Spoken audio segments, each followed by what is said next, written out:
अभिमान और घमंड में जीना चाहता है।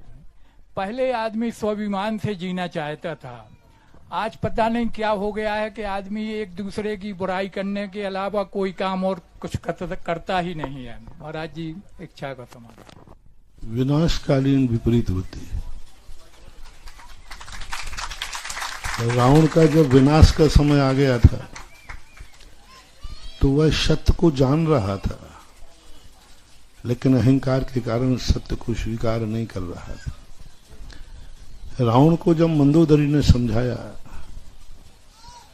क्या यह तुम्हारा कृत्य सही है, तो उसने कहा गलत है। मुझे महसूस हो रहा है कि मैंने गलती की है, गलत हो चुकी, लेकिन चूंकि अब मैं अपने आप की गलती को स्वीकार नहीं कर सकता, मर सकता हूं।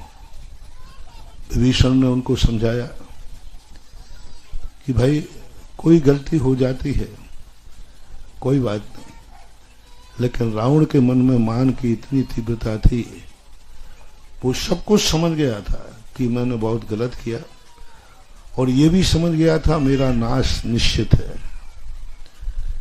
जैसे उनके सारे भाई, सारे पुत्र मरण को प्राप्त हुए, और वो सत्य को जान रहा था,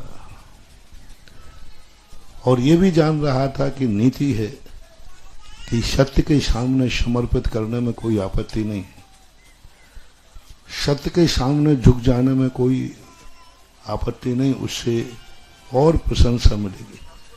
लेकिन चूंकि उसकी मान कसा इतनी थी कि अब मैं कैसे विदेही को लौटाऊं और कैसे समर्पित कहूं, लोग क्या कहेंगे।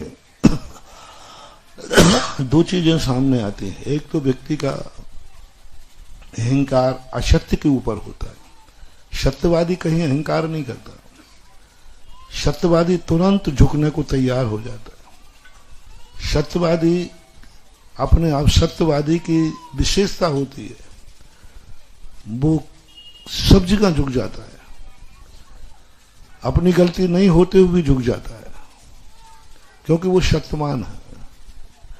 और असत्यवान अकड़ता है, और वही अकड़ उसके विनाश का कारण बनती है। रावण के अभिमान की रूप को देख करके ही अब मैं कैसे झुकूं, कैसे जाऊं, क्या मुंह दिखाऊं, क्योंकि मैंने श्री राम को इतना अपमानित किया है, मैंने श्री राम के प्रति बहुत बुरे भाव किए हैं, मैंने बहुत गलत शब्द बोले हैं, क्योंकि रावण श्री राम के प्रति बहुत गलत शब्द बोल चुका था, गलत धारणा बना चुका था। अब इतना गलत होने के बाद वो सोचता मैं कैसे मुंह दिखाऊं, कैसे जाऊं, तो उसका मान इतना ज्यादा आड़े आ गया कि अंत में उसका विनाश हो गया। मान यदि सत्य के सामने अड़े रहता है तो निश्चित समझना विनाशकालीन विरुद्ध के विनाश का समय आ गया, इसलिए ऐसा परिणाम होता है, ऐसा मानना चाहिए। मनीष जैन तत्पश्चात तैयार हैं विक्की जैन पत्रकार। हेलो, पूज्य गुरुवर के चरणों में परसौरिया समाज का त्रैवार नमोस्तु नमोस्तु नमोस्तु भगवान। हे भगवान।